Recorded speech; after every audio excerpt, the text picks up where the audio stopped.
So yun guys, may gagawin tayong upgraded version. Nag-design na tayo na conversion lang pwede siyang i-fit sa ibang klaseng mga unit. So ang gagawin natin, tanggalin muna natin ito lahat ng mga stock na to. So para sa mga naka-frame na ganito sa likod nila, gaya sa SSX, Gamma o kaya CBR version 2, may naka-using bakal na pag ganun. Puputulin natin yan. Then titingnan natin kung paano natin medyo patataasan ng konti style dyan.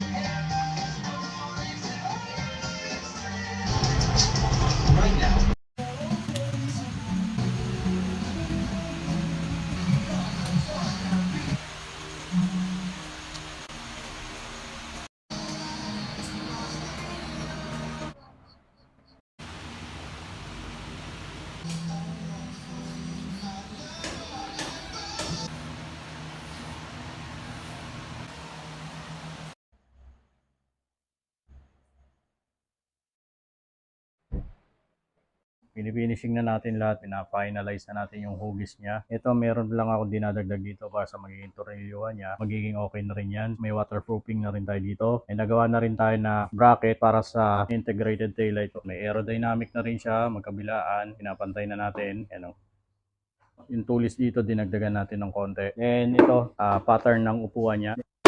Yan. Malak na yan siya. Ito, later on, pwede rin naman natin bawasan to. Depende sa magiging chassis ng pagkakabitan natin. Sa ngayon, merong ganyan yan. Kasi hindi tayo nagpuputol ng chassis sa mga motor na paglalagyan natin. Yan, ganyan siya.